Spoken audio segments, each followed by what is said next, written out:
Hello Internet, and welcome to my live reaction for Eden Zero, Chapter 122. When we last left our heroes, we had Rebecca trying out some of her cat lever powers to get a better grasp on them, specifically the power that she dubbed Reverse, which we previously saw in the fight with Nino and with Brittany, which lets her go back a couple of minutes in the past, but if she overuses it, she gets massive headaches, and her skin starts to crack, like she's like a porcelain doll or something. Meanwhile, Shiki and Homura have a little moment as Homura bathes, and we're introduced to Beast Squad 1, revealing that the Beast Squad we already thought is the 6th Beast Squad. And now the most powerful Beast Squad is on Foresta, here to fuck us up even more. And meanwhile, Weisz and Hermit make it to the satellite, and they make it to the control room to rewrite the virus and restore free will to the bots, where they encounter a cyborg version of Dr. Müller from Hermit's backstory. So yeah, that's where we left off last time. So let's just jump right on into Chapter 122, Titanic Victory. We have here Homura posing nude for a painting by Sister, and Sister is just a really, really bad artist. Anyway, we open where we left off, with Müller walking towards, Weisz and Hermit. Hoo-hee. Hoo-ha-ha-ha. Hoo-hee-hee-hee. That's just a weird laugh. And we see Hermit is, like, obviously terrified, for perfectly understandable reasons. Dr. Müller. And Weisz, who I don't think is privy to Hermit's whole backstory, just asks, "What's with the old man?" "I found you. We're together again, my darling little piece of junk." And Hermit still, in shock. "But I thought you were in jail." "There was an explosion at the facility where they were holding me. Of course, I was the one who caused it, hoo-hee-hee-hee-hee. And all the chaos, I managed to escape. No, it was wrong of them," and he just, breaks down. "It was wrong of them to lock me up in the first place. It was all a conspiracy. It had to be. Someone was jealous of my research. Or they realize you're a fucking monster, bro. I hate them. I hate them. I don't know who they are, but I hate them. IHT. He fucking acronymizes I hate them, which is just weird. I lost some body parts in the explosion. But now I'm back as an O-Tech. I used to make fun of mechanical humans, but this isn't half bad.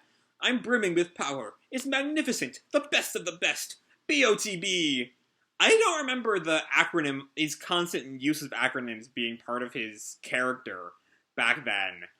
But it might have been. I don't remember a lot of the Hermit. The Hermit flashback, I just kind of I thought it was way too one note. If you go back and watch those videos, I was, highly critical of it for it being just really cartoonish. And that's most of what I remember about the Hermit flashback. But we see Hermit, just kind of looking at him. And Weisz asks, "You know this guy?" And I'm kind of curious, though. Mashima's kind of glossing over the stark shift between past Müller and present Müller. He used to make fun of mechanical humans, but now he's just kind of okay with it. It's a really weird shift. And Hermit looks at him. "He's the reason I started hating humans. I never wanted to see him again." And so Weisz just looks at Müller, still with his gun pointed at him, "So it doesn't sound like you were the best of friends." And Hermit looks at Müller. "If you're here, at the server that's spreading the virus, does that mean you're the one who made the Foresta android go berserk?" "No, the Skullbot did that. He just put me in charge of managing the server. As a reward, I'll get to use all the humans on Foresta as my test subjects." Again, we're seeing there's just an interesting contrast between the bot supremacist, Ziggy, putting the human supremacist Müller in charge of any of his operations. But, even Müller seems to have done a complete 180, which is just really weird and kind of glossed over. And then he points at Hermit. "And I'll get to experiment on you again. Hoo-hee-hoo-hee-hoo-hee-hee." I didn't really comment on this, previously. When we first saw his design, but I'm a little nervous about Mashima giving Müller these, tentacle-adjacent things for his hand. Given some of Eden Zero's, Um, some of Eden Zero's, fuck, I'm fishing for the word. Predispositions? Predispositions. I'm a little nervous, especially as we see the tentacle-like things in front of Mueller's face as he says this line. But Hermit looks at him with disgust, and Weisz just says, "Stand back, Hermit." And with the little tentacle things, Mueller goes to some kind of command screen and presses some buttons. "Stay out of my way!" We see this electrical charge at Weiss's feet. And he looks at his gun in shock. And he's zapped, like electrocuted. Wah! Weisz! And we see these, like, shackles appear on all of Hermit's limbs, binding her, just in the air. "Now, let's continue the experiment we started, hoo hee hee. Your body was the best of the best. I'll never forget those days." And we see some flashbacks to Hermit's experimentation as she's, like, just a torso and arms in one, being whacked by Müller. You know, all the trauma she went through back then. And we see her on, like, the verge of a breakdown. No. And she's openly weeping now. "Don't! Dr. Müller!" And Weisz looks up at her. "Hermit." And then we leave that for now, as we head back to the Eden Zero and the fight with the drones that Jean, Kleene, and Laguna are doing. And back on the ship, we actually see Sister and Witch looking at Hermit's mental state, it looks like. Hermit's mental state has gone unstable. What happened? And Witch calls, "Hermit, can you hear me? Hermit." We just see a beep on a readout. And something's going on with Kleene that's very similar to what's going on with Hermit. And Sister looks at it. Something's wrong with Kleene, too. What the hell is going on? And then we move back to the fight around the satellite. As Laguna says, "Kleene, you're moving slow." And Jean tells her, "If you're tired, go back to the ship and rest." And we see Kleene is visibly expressing emotion. Her hairpiece still has a kind of shocked face on it. But she's, like, sweating, she's gasping, she looks scared. "Somebody bad is here, nearby." And we get a close-up on the hairpiece. Is Müller tied into her backstory, too? Or is it like, someone on the planet, like B-Squad 1 or something? Speaking of the planet, we come into Shiki and Homura, who, as you'll recall, last we saw them, had sensed the presence of B-Squad 1, and were going to investigate, and they seem to have found them. All three of them at the same time. And the Tengu member says, "Yo, so you're the kids that beat up Squad 6.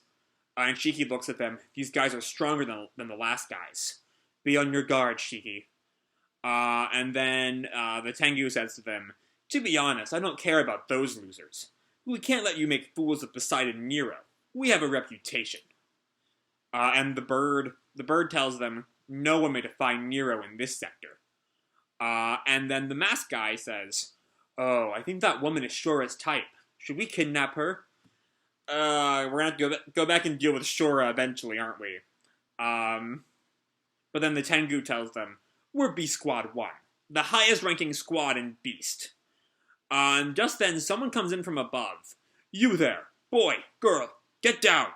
And Shiki and Homura look up in shock. I honestly don't know who this could be. We see his fist. The Tengu looks up. "Huh?" And then, it's the guy is one of Justice's subordinates, right? Or he's one of the Interstellar, but I think he's one of his subordinates, one of like part of the Justice Squad.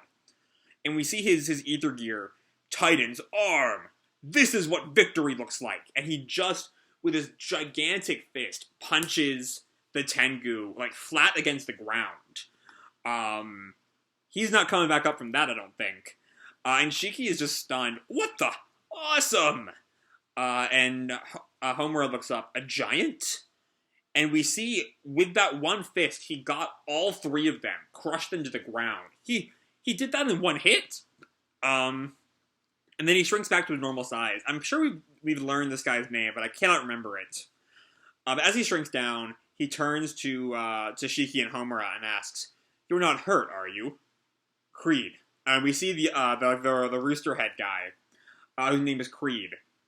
"Yes, sir. and he activates his own ether gear, and puts all three members of B Squad in cages. Ether lock complete.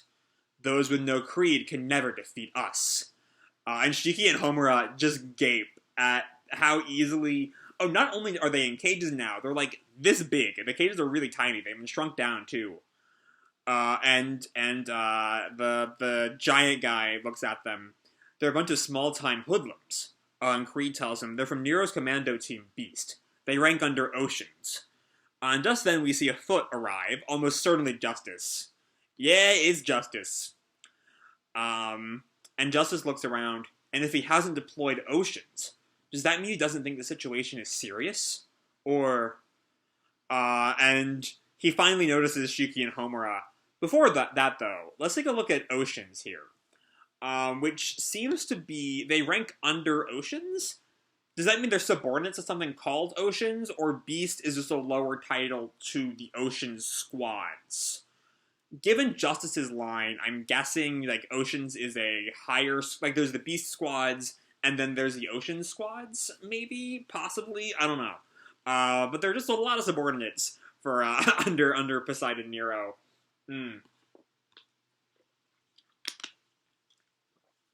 Anyway, Justice notices Shiki and Homura and asks, civilians? And Creed tells him, judging from their clothes, I'd say they're tourists. The other army member, still, I'm sensing an unusual ether. And Justice notes it, this ether, which is obviously the Ziggy's ether. You were on Elsie's ship? And Shiki asks, you know Elsie? The Demon King. And Shiki, ever the idiot, yeah, we're friends with Elsie too. Oh no, they're about to fight Justice. They're in no way ready to fight Justice. And Shiki looks at Homura. Does this feel like we're about to be friends? And Homura tells him, no, I feel it may be the opposite. They're from the government, the Interstellar Union Army. So yeah, they're about to fight the army. And Shiki's like, but we haven't done anything wrong. And Justice steps in front of him. Ziggy is the one destroying this planet. And Shiki tells him, Grandpa and I aren't friends anymore. And Justice responds, I see. So a boy has inherited Ziggy's power. Creed, apprehend the girl. Huh? Yes, sir. Ether lock. And just then, he puts Homura in a shrunken cage. What? Homura! And the other member, whose name I still cannot remember, says, Justice, I really don't see a reason to... And Justice turns to them. Both of you return to the ship. From here on, I will be operating as a member of the Erasion 6 Interstellar. And Shiki yells at him, Hey! What did you do to Homura? Change her back! To be honest, neither Ziggy nor Nero means much to me. What I care about most is Elsie's capture. We see Shiki start to run towards Justice, ready for a fight. No villain is as evil as she is. If you have ties to Elsie, that's reason enough to kill you. I'm really curious what happened between, like it'd be one thing if you know, each of the Interstellar were just, like, naturally paired off with the Galactica, and Elsie and Justice were just, like, naturally paired off. And I don't think that would really work anymore, given, Dragon's defeat by our guys would kind of leave the Erasion 6 to be, one member of the Erasion 6 Interstellar to be kind of useless. But it'd be one thing if it was just, like, his job to capture Elsie. He had, like, a little bit of a grudge because he's been, like, chasing her for so long. But kind of like a Javert and Valjean thing, like, his issue with Elsie is that she's a criminal in general, and just kind of fate has kind of pushed them together to be opponents. But specifically, there's the line, no villain is as evil as she is.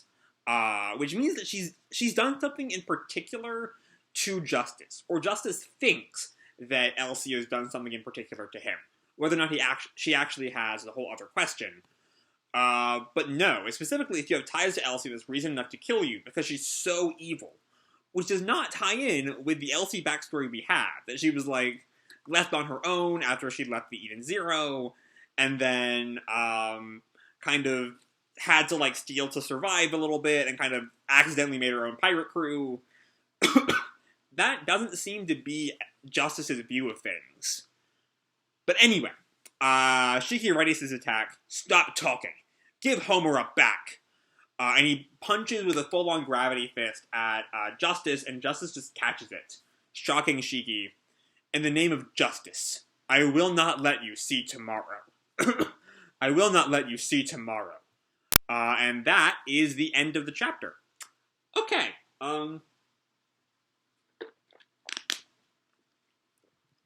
So I'm not terribly surprised we didn't get a lot on the Hermit and Müller front.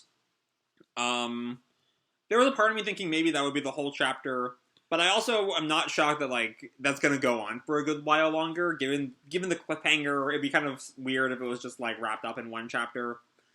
But Müller's just, like, the change in Müller from the flashback to now is so weird.